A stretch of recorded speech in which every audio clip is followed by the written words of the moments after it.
Assalamualaikum warahmatullahi wabarakatuh. Salam sejahtera buat kita semua. Salam Dirgantara. Pada kesempatan kali ini, kita akan berbincang-bincang dengan Wakil Ketua 3 di STTKD yang bergerak di bidang ketarunaan. Selamat pagi Pak Dirman. Selamat pagi. Bagaimana kabarnya Pak? Alhamdulillah sehat.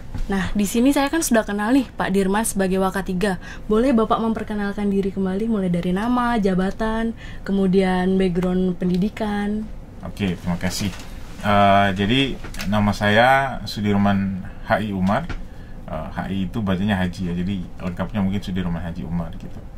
Nah kemudian latar belakang pendidikan, kalau pendidikan formal saya basicnya di S1-nya teknik sipil, kemudian S2 teknik sipil juga, konsentrasinya di transportasi. Nah kemudian riwayat pendidikan non formal, ada banyak pelatihan yang mungkin sudah kita ikuti, entah itu berkaitan langsung dengan dosen maupun profesional sebagai tenaga teknik gitu. Kemudian dalam karir di STTKD saya pernah menjabat sebagai, saya mulai dari staf prodi ya dulu, staf prodi, kemudian naik jadi sekretaris program studi manajemen transportasi, kemudian setelah itu menjabat sebagai kepala program studi manajemen transportasi juga. Kemudian setahun lebih terus dipindah ke kepala program studi D4 manajemen transportasi udara. Nah, dan alhamdulillah saat ini sebagai wakil ketua 3 bidang ketarunaan gitu. Nah, kalau di tempat lain mungkin kita sebutnya kemahasiswaan ya. Ya, benar. Gitu. Kemudian Waka 3 ini kan bergerak di bidang ketarunaan. Berarti ada sangkut pautnya dengan taruna-taruni, Pak. Ya. Nah, tugas dan tanggung jawab apa sih yang Bapak emban sekarang? Oke. Wakil ketua 3 itu tugasnya adalah melakukan pembinaan. Ada beberapa bidang yang kita bina, yang mulai dari pembinaan kepada taruna-taruni, kemudian unit kegiatan taruna-taruni, kemudian ada asrama, klinik, dan juga bimbingan konseling dan beasiswa. Nah itu yang tugas keseharian kami dalam job desk kami gitu. Kemudian selain pembinaan, kami juga melakukan pengembangan soft skill. Jadi taruna-taruni itu kita lihat soft skillnya, kira-kira di luar nilai-nilai akademik itu apa yang bisa kita kembangkan sehingga itu menjadi modal tambah atau kompetensi tambahan bagi taruna-taruni kita dalam melaksanakan kuliah, kemudian nanti sebagai bekal untuk di dunia pekerjaan nanti gitu. Benar sekali.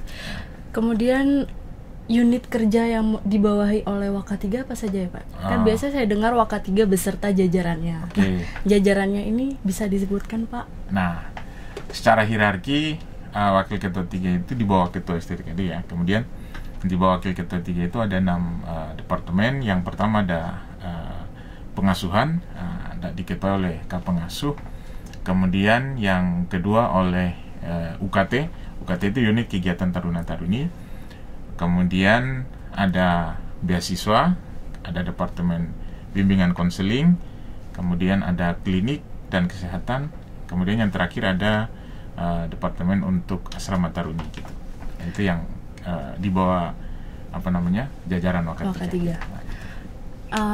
Sejauh ini kegiatan-kegiatan apa saja sih Pak yang paling menonjol di Waka 3? Nah, karena kita mengurusi masalah kegiatan non akademik, dalam hal ini kegiatan kemahasiswaan. Jadi saya kasih contoh gini, pengasuhan itu Kapengasuh mengasuh lembaga atau organisasi taruna. Ya, organisasi taruna itu kita punya strukturnya, mungkin kita mulai dari ada Kasenat, kemudian ada Kabet.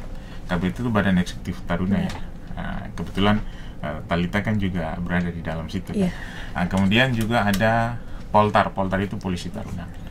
Nah, 3 organisasi itu kalau di lembaga yang besar mungkin bisa disebut sebagai eksekutif, legislatif, eksekutif, dan yudikatif gitu.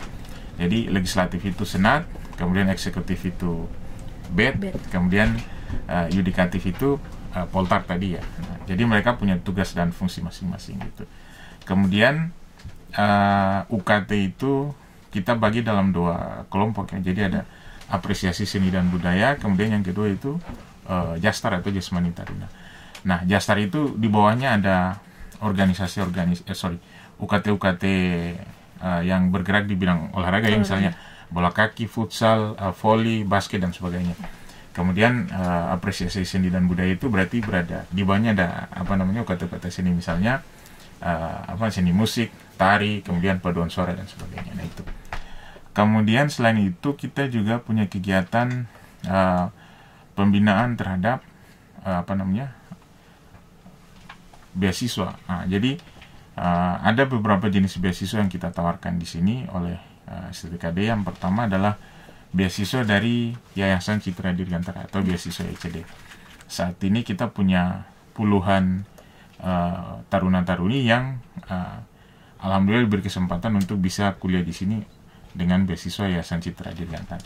Kemudian yang kedua ada beasiswa bidik misi kalau dulu ya, kalau sekarang jadi KIP kuliah kalau saya nggak salah, itu KIP kuliah. Per tahun 2020 ini berubah dari bidik misi menjadi KIP kuliah. Nah gitu. Kemudian juga ada beasiswa dari pemerintah daerah. Sejauh ini kita bekerja sama dengan banyak pemerintah daerah atas inisiatif maupun didasarkan pada MOU atau kerjasama. Saya kasih contoh salah satunya dengan pemerintah daerah Tanjung Jabung ya di Provinsi Jambi. Nah itu mengirimkan taruna-taruni atau putra daerahnya untuk kuliah di sini di berbagai disiplin ilmu yang ada di STTKD gitu.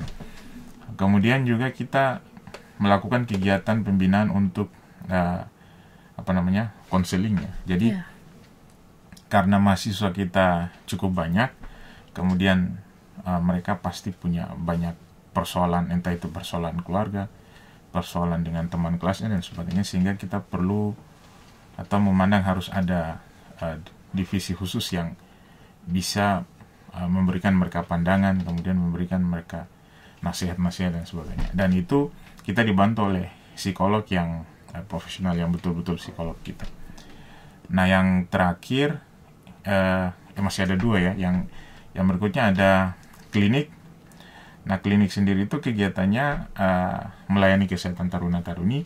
Saya kasih contoh salah satu yang mungkin bisa dimanfaatkan oleh taruna-taruni kita terkait fasilitas itu adalah misalnya ada taruna-taruni yang sakit sehingga mau izin ke dosennya nggak bisa mengikuti kuliah. Nah itu mereka bisa minta surat izin di klinik, karena di klinik kita punya 2 dokter, kemudian 3 orang perawat yang itu profesional. Jadi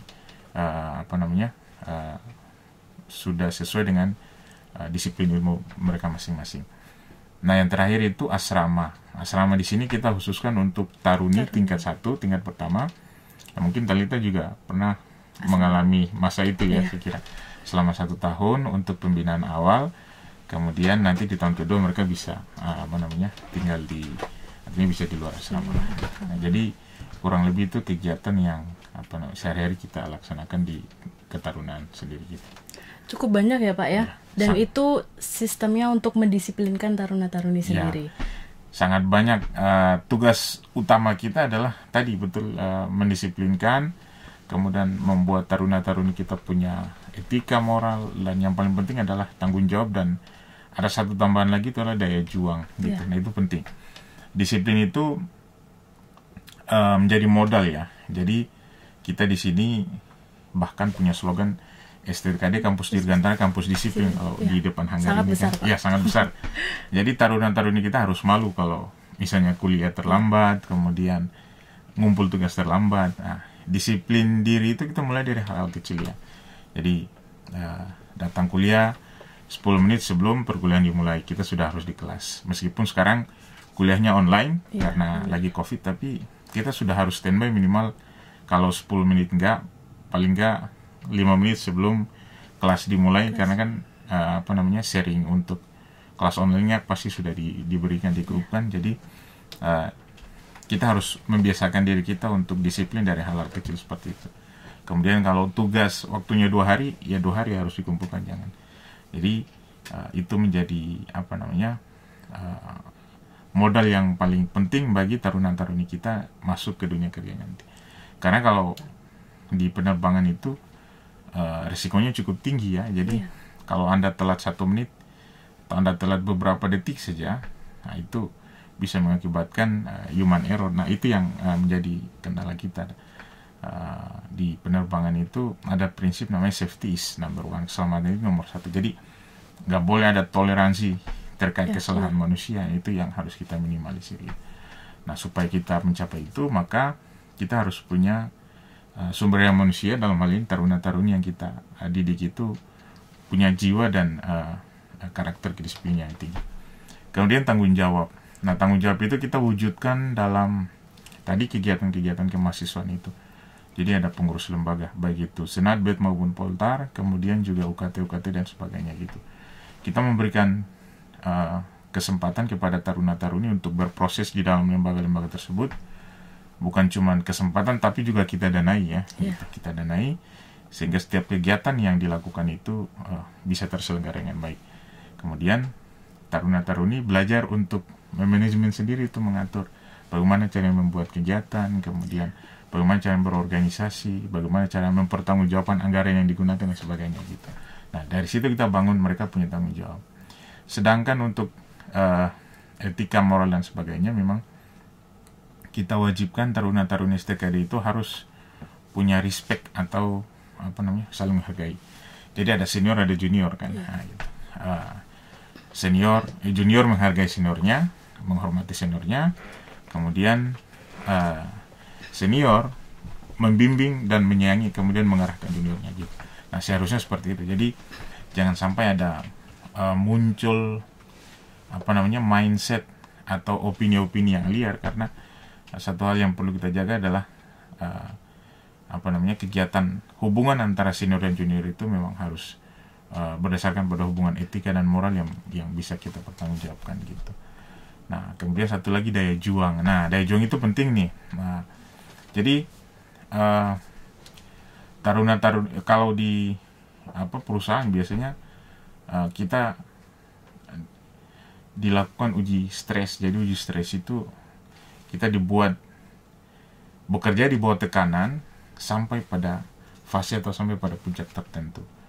Nah, supaya melihat kira-kira sejauh mana sih kita bisa menahan tekanan tersebut. Karena kalau kita bekerja di perusahaan penerbangan atau di perusahaan mana saja, atau misalnya kita bangun usaha sendiri nanti lulus, itu kan masalah selalu pasti datangnya. Nah, gitu. Jadi daya juang itu penting. Nah, daya juang di sini yang kita bentuk karakter taruna-taruni kita. Sebenarnya semua hal tadi itu sudah menjadi ciri khas kita. Kalau di STKD itu ada yang namanya 5T. Jadi T yang pertama adalah takwa, yang kedua teknokrat, yang ketiga tanggap, tanggung, dan trengginas. Nah, itu yang berhubungan langsung dengan. Jadi tanggap, tanggung, dan trengginas gitu. Yang seharusnya dimiliki oleh seluruh taruna-taruna kita. Gitu. Nah, Bapak tadi terakhir berbincang tentang 5T. Iya. Kemudian kedisiplinan seperti apa yang diterapkan STKD dari dulu hingga sekarang, Pak? Mungkin ada acuannya, ada panduan, atau segala macam. Oke. Dalam menegakkan kedisiplinan itu kita punya panduan ya. Kalau di bandara mungkin kita sebut manual ya gitu. Nah, itu namanya Persustar. Persustar itu kepanjangannya Peraturan Khusus Taruna dan Taruni. Nah, itu sifatnya mengikat. Jadi semua taruna-taruni dalam keseharian kuliah maupun beraktivitas itu diatur oleh Persustar tersebut. Nah, Persustar itu sebagian besar mengatur tentang kehidupan di dalam kampus. Tetapi juga ada sebagian kecil yang mengatur tentang batasan-batasan kehidupan di luar. Nah, jadi kedisiplinan yang kita bangun tersebut adalah kedisiplinan yang mengacu kepada kebutuhan pasar gitu. Nah, saya kasih contoh gini. Bagaimana caranya STKD membangun kedisiplinan taruna-taruni? Pada saat taruna-taruni itu masuk ke STKD, yang pertama kita lakukan adalah mengalihfungsikan. Kenapa saya sebut mengalihfungsikan? Jadi dia dari SMA, sekolah menengah atas, masuk pada fase selanjutnya. Artinya dia naik satu tahapan kan. Nah, jadi mindset yang lama tadi mau kita rubah. Jadi kegiatan yang pertama kali kita lakukan untuk menyambut taruna-taruni masuk ke STKD itu kita laksanakan kegiatan PDK. PDK itu adalah Pekan Disiplin dan Kepemimpinan. Nah, pada saat mereka masuk itu sebutannya baru catar atau calon taruna dan taruni. mereka baru boleh disebut taruna setelah disahkan pada saat akhir daripada sesi latihan PDK tersebut. Nah, di PDK itu ada banyak kegiatan yang kita laksanakan di situ. Saya kasih contoh gini. Kegiatan yang berhubungan dengan akademik, kemudian kegiatan yang berhubungan dengan non-akademik. Nah, dalam akademik itu yang kita tanamkan sebenarnya ada banyak ya yang berkaitan langsung dengan pengasahan soft skill tadi. Saya kasih contoh gini. Pemateri-pemateri yang kita undang itu ada dua, kita bagi. Ada yang dari industri penerbangan maupun perusahaan penerbangan. Kemudian ada yang kita undang dari lembaga-lembaga negara yang berhubungan langsung dengan kira-kira bagaimana caranya kita membentuk karakter disiplin, tanggung jawab, dan beretika dan sebagainya itu. Nah, yang paling sering kita undang adalah mungkin kepolisian daerah, kemudian gubernur AAU, kemudian juga Badan Narkotika Nasional atau BNNDY, kemudian ada lagi itu misalnya dari pemateri-pemateri yang berhubungan langsung dengan lingkungan masyarakat. Jadi kita juga libatkan masyarakat di sekitar kampus ini, dalam hal ini bisa Pak Lurah atau RT RW-nya untuk datang mensosialisasikan kira-kira kehidupan sehari-hari taruna-taruni di lingkungan itu. Mereka juga harus paham. Jangan sampai mereka baru datang dari tempat asal kemudian menuju ke Jogja. Itu ada aturan atau budaya-budaya Jogja yang harus ditaati lah gitu. Nah, kira-kira gitu. Kemudian yang akademik sendiri itu tadi selain berkaitan dengan tadi itu, kita biasanya ada materi tentang kepemimpinan, kemudian bela negara dan sebagainya. Jadi mulai dari situ kita bangun kedisiplinan. Nah, kemudian kegiatan inti daripada kedisiplinan itu kita biasanya latihan ya. Kalau di sini kita sebut sebagai latihan dasar. Nah, biasanya kita laksanakan di Denhanut 474 Paskas Yogyakarta. Latihannya apa aja? Jadi taruna-taruna kita latih untuk yang paling dasar bisa PBB ya. Iya, Talita mungkin juga pernah merasakan itu. Selain PBB juga ada kegiatan kerjasama. Kemudian ada psikologi lapangan. Benar. Kemudian ada mereka dalam keseharian selama latihan, mereka dilatih untuk makan dengan tertib, ibadah dengan tertib berdasarkan kepercayaan masing-masing. Kemudian juga tidur diatur, semua diatur. Sehingga dari situ hal-hal kecil kita bangun kedisiplinan bagi taruna-taruni kita. Nah, itu. Kemudian setelah PDK itu kita punya juga latihan lanjutan. Nah, latihan lanjutan ini ada jasmani taruna. Itu biasanya kita laksanakan setiap minggu, setiap hari Jumat mungkin ya. Setiap Jumat seminggu sekali, atau mungkin bisa saja pada waktu-waktu tertentu. Nah, untuk taruna-taruni organisasi biasanya porsinya lebih banyak tuh. Karena ada tahapan-tahapan selanjutnya. Jadi ada latihan pendidikan dasar, kemudian ada LDKT, kemudian Poltar dilanjutkan dengan pemerintahan dan sebagainya. Nah, jadi semua kegiatan-kegiatan tadi kita harapkan agar bisa membantu taruna-taruni kita dalam membangkitkan karakter kedisiplinan. Jadi kuncinya sederhana, harus kita paksa disiplin itu. Karena kalau kita nggak paksa taruna-taruni kita untuk disiplin, maka saya rasa itu akan sulit ya. Karena memang pada dasarnya harus kita biasakan. Kalau kita biarkan mengalir begitu saja, mungkin prosesnya agak lama. Tapi kalau kita paksa, mungkin ada peribahasa yang mengatakan bahwa bisa karena terbiasa. Bisa karena terbiasa itu karena ya kita paksa dia untuk bisa melakukan itu. Nah, mungkin itu. Berarti dimulai dari hal yang kecil dulu, Pak. Dimulai dari hal yang kecil. Benar. Kemudian menyangkut tentang PDK, berapa lama PDK dilaksanakan, Pak? PDK biasanya efektif dilaksanakan mestinya 2 minggu ya gitu. Jadi itu kita bagi dalam 2 tahapan, 2 sesi. Jadi minggu yang pertama biasanya materi dulu ya, materi. Jadi anak-anak dikasih dibagi dalam kelompok taruna-taruni dari kelompok manajemen dan kelompok teknik.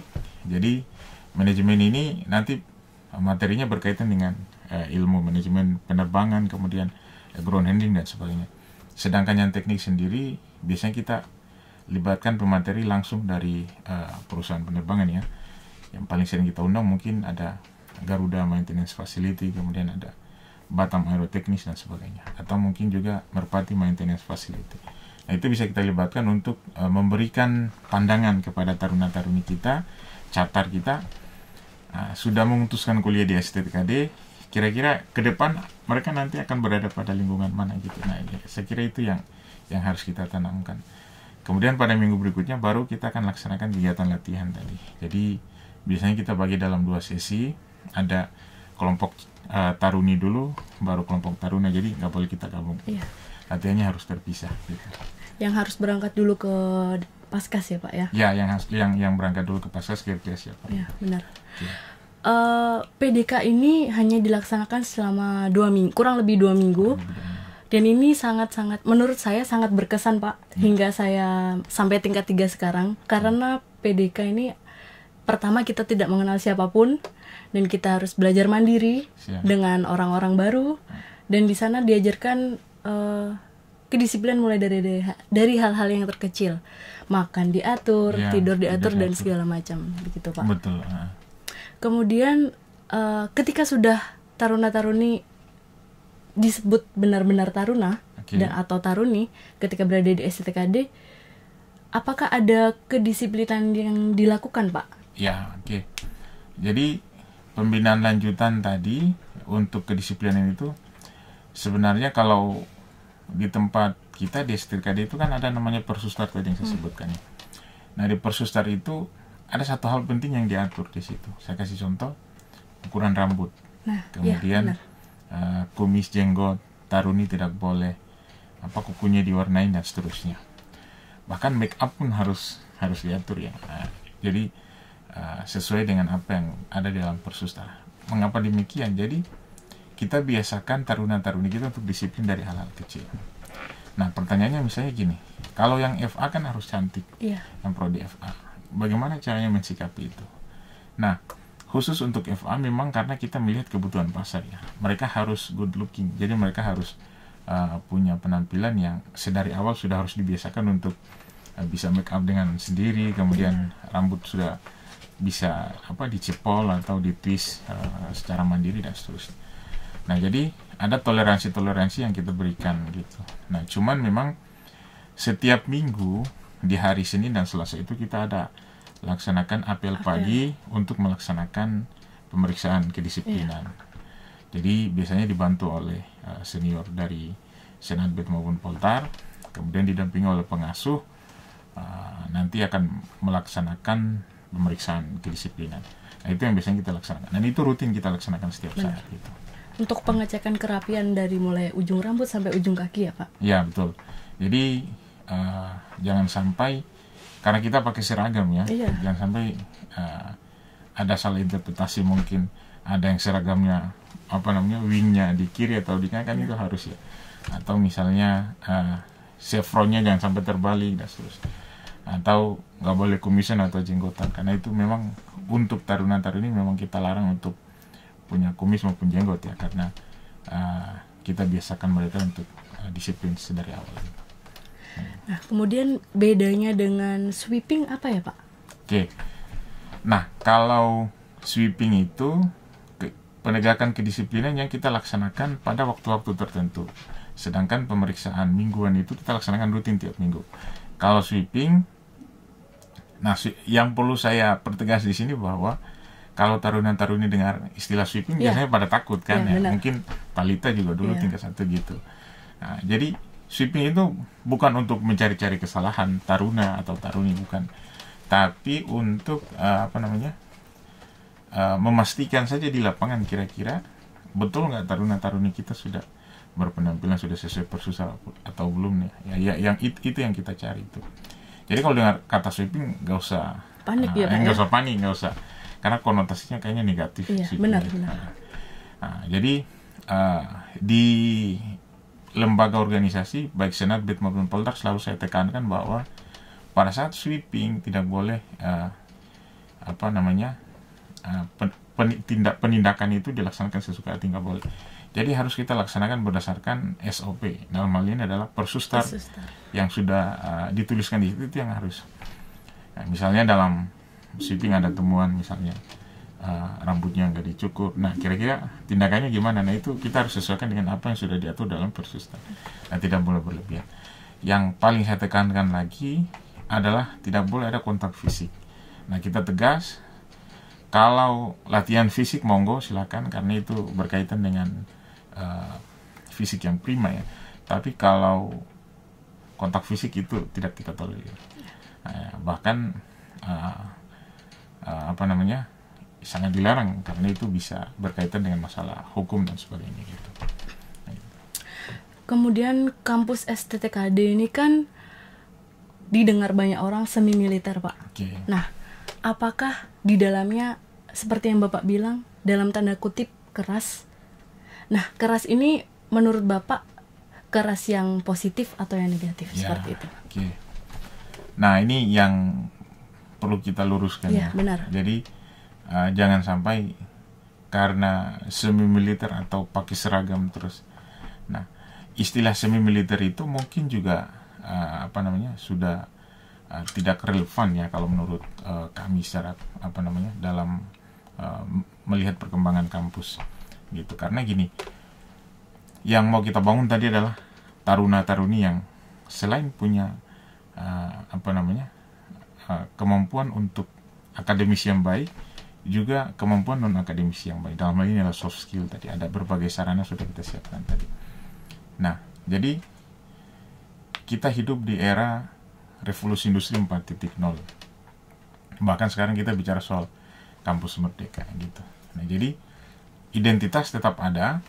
Dalam hal ini adalah STTKD kampus disiplin berdiri dengan identitasnya sendiri. Kalau dibilang semi militer mungkin karena kita sering latihan ala militer atau apa gitu. Tapi latihan kita juga bukan ala militer ya. Ada porsi-porsi yang kita ambil yang semata-mata tujuannya untuk membangun kedisiplinan taruna-taruni. Jadi jangan sampai dipahami keras tadi itu hal yang negatif. Karena saya tekankan tadi sebelumnya bahwa kita melarang hal-hal yang bersifat di luar, misalnya keras dalam kontak fisik atau kalau sekarang itu banyak juga kasus-kasus pembulian dan sebagainya, itu sangat tidak kita inginkan dan sangat kita larang. Bahkan di Persustar jelas sekali, kalau sampai ada kontak fisik maka konsekuensinya berat. Nah, bisa kita skorsing atau bisa kita drop out. Jadi kita sama-sama punya pandangan yang sama terkait itu. Bahkan organisasi taruna tentu sudah hafal maunya Persustar seperti apa dan isinya bagaimana kan gitu. Nah, gitu. Jadi saya rasa itu yang harus kita sama-sama maknai, bahwa keras di sini dalam rangka untuk membangun karakter kedisiplinan. Kita mulai dari hal-hal kecil. Tadi saya sebutkan bahwa kita punya budaya-budaya atau kebiasaan-kebiasaan yang berbeda. Kenapa kita harus sedikit lebih keras? Tadi misalnya setiap hari Senin dan Selasa harus ada pemeriksaan kerapian atau kedisiplinan. Nah, itu artinya kita mulai dari jam 7. Kalau taruna-taruni kita tidak merasa bertanggung jawab atau disiplin, maka itu akan sangat sulit. Tapi kalau dia rasa, saya taruna-taruni yang bertanggung jawab, maka dia akan mengusahakan, saya datang jam 7, saya ikut apel, setelah itu saya istirahat, kemudian saya lanjutkan dengan kegiatan kuliah. Nah, itu yang kita tekankan. Atau misalnya keras dalam artian kita melaksanakan sweeping. Sweeping di sini saya bilang tadi harus memaksa ya. Anak taruna-taruni harus kita biasakan untuk taat kepada aturan. Karena nanti pada saat kita keluar, kemudian kita ke dunia pekerjaan, juga kita mau nggak mau dituntut untuk harus bisa menaati aturan-aturan perusahaan, target-target perusahaan gitu. Jadi kita boleh berinovasi, boleh berkreasi, tetapi harus tetap di dalam alurnya gitu. Nah gitu. Jadi jangan sampai keras tadi dimaknai hal yang negatif. Mungkin gitu. Sweeping ini kan berarti menimbulkan karakter yang siap, tidak siap, harus siap rapi ya Pak ya? Ya, betul. Jadi kalau misalnya kita tidak rapi dan kemudian ada porsi untuk dihukum, berarti kan tanggung jawab terhadap diri sendiri. Tanggung jawab terhadap sendiri. Ya, benar. Kembali lagi dengan sweeping tadi Pak.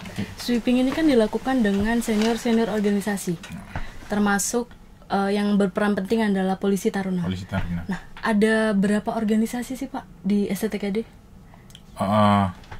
organisasi yang ada di STKI seperti yang saya sampaikan tadi, kita punya lembaga senat taruna, kemudian juga badan eksekutif taruna, dan juga poltar atau polisi taruna. Di samping itu kita juga punya komunitas-komunitas binaan yang banyak di sini. Misalnya ada komunitas untuk pencinta hewan atau Aladin. Itu secara langsung memang kegiatannya dimonitor oleh ketarunaan. Kemudian juga yang senang lari, ada namanya STK Deranis gitu. Secara itu juga tetap dalam pengawasan ketarunaan. Dan masih banyak saya kira yang berkaitan dengan itu. Pada dasarnya memang kegiatan inti kita itu ada di Senat, BED maupun Poltar, tiga lembaga organisasi taruna. Karena itu secara hierarki memang berada di bawah langsung ketarunaan garisnya kan gitu. Nah, kemudian masing-masing melaksanakan tugasnya. Tadi saya sampaikan bahwa Senat membawahi HTP atau Himpunan Taruna Prodi. Tentu tugasnya macam-macam ya gitu. Salah satunya misalnya saya kasih contoh, menyerap aspirasi dari taruna-taruni kemudian disampaikan ke lembaga. Kemudian Badan Eksekutif Taruna itu pun dibagi ke dalam berbagai, ada wakil ketuanya kan ada dua kan. Nah, ada Wakabet untuk ketarunaan, kemudian Wakabet untuk ketarunian. Nah, kebetulan Talita kan Wakabet untuk ketarunian kan gitu. Nah, jadi memang masing-masing melaksanakan tugasnya. Kemudian di bawahnya itu ada UKT. Ya, unit kegiatan taruna. Di tempat kita ada dua kelompok UKT. Yang pertama adalah kelompok apresiasi seni dan budaya. Kemudian yang kedua kelompok UKT untuk jasmani taruna atau Jastar. Apresiasi seni dan budaya itu adalah kelompok UKT yang bergerak pada UKT seni ya. Jadi misalnya musik, paduan suara, tari, kemudian rampak kendang, rampak sekar dan sebagainya. Kemudian yang Jastar itu atau jasmani taruna itu ada banyak. Ada futsal, bola kaki, kemudian ada voli, badminton. Bahkan kita punya UKT yang mungkin juga sangat populer di lingkup DIY Jateng atau mungkin juga sudah ke Indonesia, itu kita punya drum corps ya, drum band. Nah itu yang paling UKT yang paling banyak anggotanya mungkin adalah drum band karena personilnya cukup banyak gitu. Nah kita punya UKT drum band juga. Nah itu adalah kegiatan-kegiatan yang dibawahi langsung, UKT-UKT yang dibawahi langsung oleh Badan Eksekutif Taruna gitu. Sedangkan Poltar sendiri memang tugasnya khusus Poltar itu. Poltar itu membantu pengasuh dalam penegakan kedisiplinan gitu. Jadi misalnya ada sweeping, kemudian pemeriksaan pagi. Setiap pagi Poltar itu bersama pengasuh berdiri di depan nunggu akses taruna-taruni keluar masuk. Jadi misalnya ada taruni atau taruna yang masuk kurang rapi, itu tugas Poltar untuk merapikannya atau memberikan peringatan gitu. Nah tentu tetap diawasi oleh pengasuh dan pada tahapan-tahapan yang wajar gitu. Nah jadi kalau kita uraikan satu-satu, memang kegiatan di Ketarunan itu cukup padat dan cukup banyak ya. Bahkan pada bulan-bulan tertentu memang kita nggak ada libur hanya untuk melaksanakan kegiatan Ketarunan. Jadi minggu ini kegiatan ini, kemudian minggu depannya lagi. Jadi kita bersyukur karena banyak kegiatan yang tentunya itu bisa kita manfaatkan untuk menambah soft skill kita gitu. Atau sebagai media kita untuk belajarkan kita. Nah itu yang kami fasilitasi.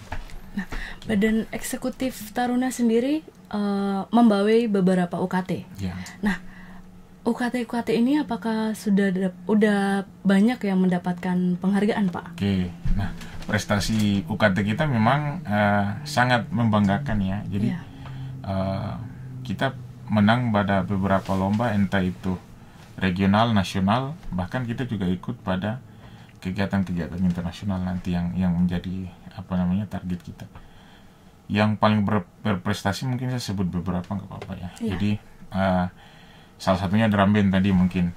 Kalau drum band pernah juara umum di HB Cup ya. Jadi untuk main drum band di Malioboro. Kemudian robotik itu UKT baru yang prestasinya langsung naik gitu. Nah itu kita cukup bangga dengan robotik.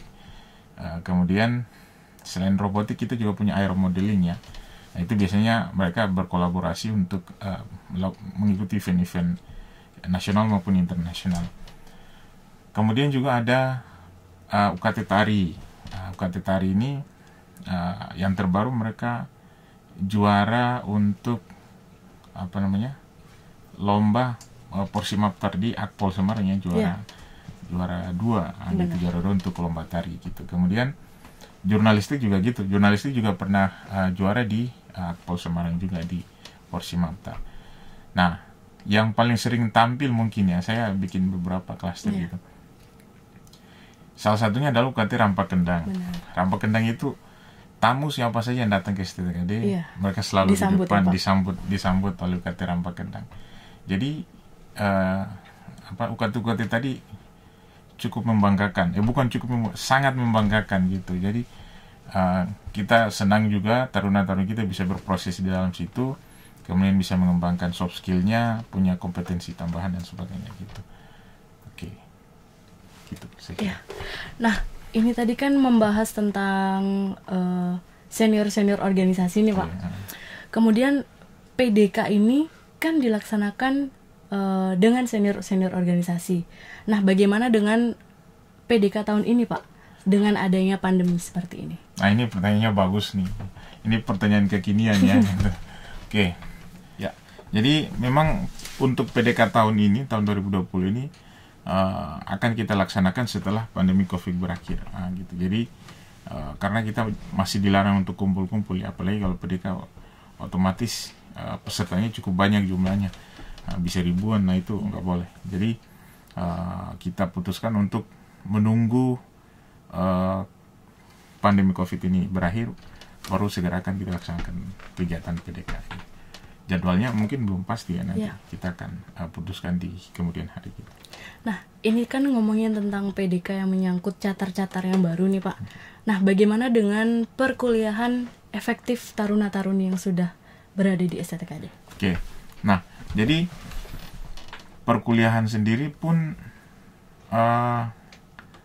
kalau kita lihat edaran yang dikeluarkan oleh bagian akademik ya, akan kita laksanakan secara daring atau online. Kalau istilah pemerintah itu adalah PJJ atau pembelajaran jarak jauh gitu. Jadi pembelajaran jarak jauh ini akan diperpanjang juga, sangat dimungkinkan untuk diperpanjang, karena memang kalau kita lihat perkembangan kasus COVID di Indonesia sendiri, saya rasa masih kalau bilang bisa dikendalikan kayaknya belum ya. Jadi memang kita harus menunggu pandemi ini berakhir. Jadi kita nggak mau ngambil risiko, kita minta taruna-taruni kita datang ke Jogja, terus mana tahu dari ribuan yang datang itu ada yang bawa penyakit atau apa kan gitu. Nah, itu kita nggak mau, sehingga kita bantu pemerintah, kita bantu tim medis kita ya. Jadi jangan egois bahwa kalau diminta untuk perkuliahan online, kita online dulu, nggak apa-apa. Selama itu tidak mengurangi efisiensi atau mungkin tidak mengurangi aspek keilmuannya ya gitu. Nah, itu istilah yang pas gitu. Jadi dosen-dosen itu juga sebenarnya banyak yang belajar juga, karena ini baru bagi taruna-taruni, baru bagi dosen juga baru. Selama ini kita nggak pernah meeting online atau ngajar online. Sekarang itu menjadi kebiasaan kita. Nah, mungkin istilahnya adalah kelas new normal juga kan gitu. Jadi selain kehidupan kita harus beradaptasi dengan normal baru, belajar mulai saat ini dan seterusnya juga mungkin akan normal baru.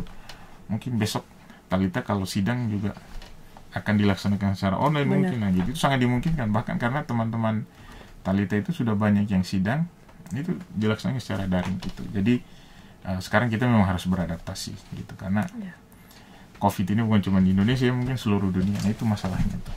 Masuk di PJJ atau kuliah daring. Nah, Bapak sendiri kan termasuk dosen di sini. Tanggapan Bapak mengenai ketika perkuliahan jarak jauh, melihat taruna-taruni yang rambutnya gondrong, kumis tebal, kemudian berjenggot dengan segala macam, apa sih tanggapan Bapak? Oke. Nah, ini mungkin berkaitan dengan normal baru tadi ya. Jadi kalau saya pribadi sebagai dosen ngajar, alhamdulillah mahasiswa saya rapi-rapi ya gitu ya. Karena kalau tatap muka online kan mereka harus tetap menghidupkan video. Jadi tapi banyak yang saya amati, yang kita amati memang kumisan, kemudian rambutnya juga panjang dan sebagainya. Nah ini bukan kita kasih, tapi memang itu normal baru ya. Artinya gini, kalau kita paksakan untuk mereka cukur atau merapikan rambutnya, itu juga kayaknya agak kurang relevan. Kenapa? Karena kita melihat risiko, aman nggak ke tukang cukur atau dan sebagainya. Karena sekarang misalnya orang-orang yang profesional, artis, kemudian pemain bola bahkan cukur rambut sendiri itu. Nah, jadi akan sangat bagus kalau punya kesadaran untuk merapikan rambut. Tapi juga tidak boleh kita keraskan kepada taruna-taruna untuk wajib harus rambutnya tetap sisir. Jadi memang aturannya begitu. Tapi kita juga lihat kondisi kita lagi berada di tengah pandemi, mungkin kita berbaik sangka saja, barangkali yang rambutnya panjang karena nggak mau ke tempat cukur kan, itu mungkin alasan yang paling logis kan gitu. Nah tapi sejauh ini memang organisasi memang harus tetap mengkampanyekan bahwa tampilan rambut itu harus sesuai dengan persus gitu. Bahkan kami juga tetap melaksanakan seperti itu. Nah mungkin itu ya. Di tengah pandemi seperti ini, koordinasi yang Bapak lakukan dan pengawasan tentunya ke taruna-taruni itu seperti apa, Pak? Ya, jadi di tengah pandemi COVID ini, ketarunaan berupaya untuk jangan sampai loss dari taruna-taruni. Jadi kami tetap melaksanakan pengawasan dengan cara online juga, karena saat ini memang untuk ketemu secara langsung kan nggak mungkin. Nah kemudian juga kami manfaatkan beberapa fasilitas yang kita miliki. Jadi ada layanan-layanan yang tetap kita berikan. Saya kasih contoh gini. Di organisasi itu kan kita punya grup ya, antara pengurus lembaga organisasi dengan pengasuh yang ada di ketarunaan. Jadi Kapengasuh, KBSiswa, bimbingan konseling maupun jajaran di bawah saya, tetap saya minta untuk melaksanakan sosialisasi physical distancing setiap saat ya itu. Bahkan juga kita punya pengasuh dari jajaran kepolisian maupun dari TNI, itu kita minta untuk melakukan sosialisasi. Yang terbaru mungkin salah satu yang kita kerjakan adalah taruna-taruni kita yang beberapa waktu lalu baru pulang PKL ya gitu. Mungkin rekan-rekan Talita juga gitu. Nah itu kan ada yang datang dari zona merah kan gitu, misalnya dari Jakarta atau Surabaya dan sebagainya gitu. Nah itu memang kita bantu untuk sosialisasi isolasi mandiri selama 14 hari. Karena kita nggak tahu kalau dia punya gejala atau yang bersangkutan memiliki gejala COVID akan sangat mudah. Tapi kalau kita lihat data, memang banyak pasien COVID yang positif itu adalah OTG atau orang tanpa gejala. Nah ini yang rumit gitu. Karena OTG ini sangat berbahaya. Dia punya penyakit tapi karena dia nggak sadar, nggak ada gejala, makanya bisa dia tularkan. Sehingga untuk memutus mata rantai itu kita wajibkan mereka untuk melaksanakan isolasi mandiri selama 14 hari. Nah kemudian kegiatan yang lain adalah layanan kesehatan tetap dilaksanakan. Jadi taruna-taruni itu tetap melaksanakan kegiatan konsultasi klinik dan kesehatan secara online. Layanannya kita berikan. Kemudian bahkan ada beberapa UKT yang melaksanakan kegiatan secara daring. Saya kasih contoh gini, kemarin ada Dirgapala ya. Nah, Dirgapala itu melaksanakan kegiatan pendidikan tapi secara daring, pendidikan lanjutan ya, gitu. Nah itu kita fasilitasi. Jadi kita harus menyesuaikan dengan normal baru ya, atau new normal itu sendiri. Nah kemudian untuk koordinasi dengan taruna-taruni lembaga, memang kami beberapa kali menjadwalkan untuk melaksanakan rapat online. Pada beberapa waktu yang lalu memang ada banyak aspirasi yang harus disampaikan ke lembaga melalui senat. Kemudian kami memutuskan untuk melaksanakan rapat online dengan kalau saya nggak salah 7 pilar ya, ketua senat. Waktu itu Talita juga ikut kalau saya nggak salah kan gitu. Nah kemudian juga perwakilan beberapa taruna maupun HTP itu. Memang kita libatkan untuk kira-kira apa sih yang mau mereka sampaikan itu. Nah, itu kita fasilitasi. Jadi meskipun di tengah pandemi COVID ini, tapi ya evaluasi, kemudian pembinaan, kemudian kegiatan ketarunaan itu jangan sampai tidak berjalan, harus berjalan, kecuali kegiatan-kegiatan yang mengharuskan kita untuk bertemu secara langsung. Nah, itu kita batasi ya. Bahkan ada banyak kegiatan kita yang kita tunda karena itu. Nah, saya kira gitu. Kemudian Bapak tadi berbicara bahwa Waka3 membawahi klinik. Ya. Nah, ada klinik Taruna dan Taruni. Seperti Bapak yang katakan tadi, bahwa Waka3 membawahi klinik. Okay. Nah, sejauh ini kan masih banyak anak-anak asrama yang belum bisa balik, Pak. Ya. Nah, penanganan seperti apa yang dilakukan untuk anak-anak asrama menjaga agar tidak terkena coronavirus ini? Oke. Nah, ini menarik nih, karena di beberapa tempat kan ada beberapa asrama yang sempat sampai kebobolan ya, misalnya di Jakarta ada beberapa sekolah yang seperti itu. Nah, alhamdulillah di tempat kita sejauh ini upaya yang kita laksanakan sudah maksimal. Klinik memang kita libatkan untuk membantu pengasuh asrama, memantau kegiatan asrama. Dalam hal ini adalah bagi taruna-taruni yang belum pulang. Jadi saat ini kita punya 3 asrama yang mungkin semua masih diisi ya. Jadi ada yang di kampus 2, kemudian di Sri Kandi. Nah, itu semua masih ada isinya juga. Nah, jadi yang sudah memutuskan untuk tidak pulang kampung memang kita fasilitasi. Salah satunya adalah kita minta mereka untuk setiap saat membersihkan asrama. Nah, itu termasuk yang kita lakukan adalah kita fasilitasi untuk alat-alat kebersihan, kemudian juga disinfektan dan sebagainya, sehingga mereka rutin melaksanakan pembersihan, dan itu kita wajibkan. Kemudian yang berikutnya, tidak boleh ada yang berkeliaran atau keluar masuk asrama secara bebas, nggak boleh. Jadi memang kegiatannya kita batasi. Nah, kenapa? Mereka boleh keluar dengan ketentuan misalnya beli obat atau untuk kebutuhan bahan pokok dan sebagainya gitu. Nah, jadi memang mereka juga kita batasi untuk melakukan kegiatan dalam asrama. Jangan sampai misalnya terjadi hal yang tidak kita inginkan, karena kalau misalnya satu kena itu bisa menghambat yang lain. Tapi alhamdulillah sejauh ini asrama aman dari COVID. Mudah-mudahan seterusnya juga seperti itu. Gitu. Nah, untuk tim medis yang ada di klinik memang saya wajibkan untuk tetap memantau kegiatan. Kalau di asrama sendiri memang kita sediakan 1 orang perawat yang dia memang tugasnya memantau kesehatan taruna-taruni selama 24 jam. Gitu. Ya, gitu. Terakhir dari topik pembicaraan kita pada siang hari ini, Pak, mungkin Bapak bisa menyampaikan pesan dan motivasi untuk taruna-taruni dan catar yang akan mendaftar di STTKD.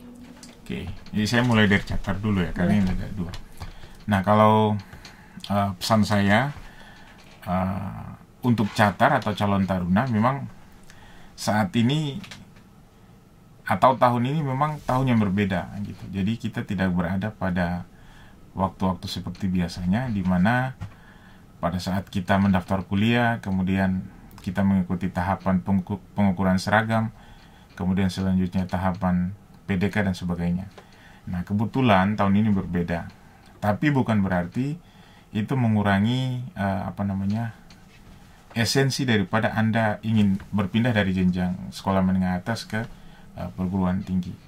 Jadi pesan saya yang paling penting kepada calon taruna-taruni kita adalah tetap jaga semangat, kemudian jaga kesehatan yang paling penting, kemudian jangan berkecil hati karena sebagian agenda rutinitas tahunan kita rubah. Meskipun berubah, tapi insya Allah saya yakin esensinya tidak akan berbeda daripada yang sudah-sudah gitu. Nah, jadi tetap laksanakan mungkin latihan fisik, menjaga kebugaran, bisa latihan secara mandiri di rumah atau di lingkungan rumah yang dianggap aman apabila kita keluar. Jangan sampai imun tubuh kita berkurang ya, karena di tengah pandemi kayak gini yang paling wajib kita jaga adalah imunitas tubuh gitu. Nah, itu untuk calon taruna-taruni. Kemudian untuk taruna-taruni kita, saya sarankan kalau boleh jangan dulu pulang ke Jogja. Bukan berarti saya tidak menghendaki Anda balik ke Jogja gitu. kita masih harus tetap laksanakan physical distancing, masih harus melaksanakan jaga jarak, masih harus melaksanakan anjuran pemerintah, gitu. Terutama yang dari zona merah dan zona hitam. Saya minta untuk tetap di rumah, tetap laksanakan physical distancing, atau laksanakan kegiatan-kegiatan yang sekiranya bisa bermanfaat. Karena kemungkinan besar perkuliahan akan dilaksanakan secara jarak jauh atau secara daring lagi selama 1 semester ke depan. Untuk itu jangan berkecil hati kalau surat izin keluar masuk taruna-taruni saya tolak untuk Anda kembali ke Jogja, karena memang kita menerapkan yang namanya physical distancing, jaga jarak. Kalau Anda kembali ke sini, kita nggak tahu apakah Anda bawa virus atau di jalan Anda ketemu virus itu, kemudian berisiko sangat besar bagi Anda maupun keluarga maupun rekan-rekan Anda di Jogja. Jadi pesan saya, tetap semangat. Mungkin latihan mandiri jelas wajib karena kebugaran fisik harus tetap, terutama bagi organisasi ya, organisasi wajib latihan fisik, maupun bagi calon organisasi yang saat ini kegiatannya banyak yang kita tunda gitu. Jadi tetap laksanakan latihan fisik secara mandiri. Bila perlu latihan itu Anda rekam, kemudian Anda laporkan ke senior Anda gitu, sehingga kebugaran tubuh Anda, kemudian kegiatan-kegiatan kita tetap terlaksana meskipun dilaksanakan dari jauh, meskipun dilaksanakan secara online. Saya kira itu saja, tetap semangat. Baik, terima kasih Pak untuk waktunya pada siang hari ini. Oke, sama-sama. Semoga bermanfaat bagi para penonton nantinya. Amin. Yang akan masuk di STTKD maupun yang sedang belajar di STTKD. Nah, kalau misalnya masih ada pertanyaan-pertanyaan yang belum terjawab, kalian bisa tulis di kolom komen atau bisa langsung cek ke web STTKD. Jangan lupa subscribe dan like video ini dan sebarkan ke seluruh teman-teman Anda. Kita akhiri, salam Dirgantara.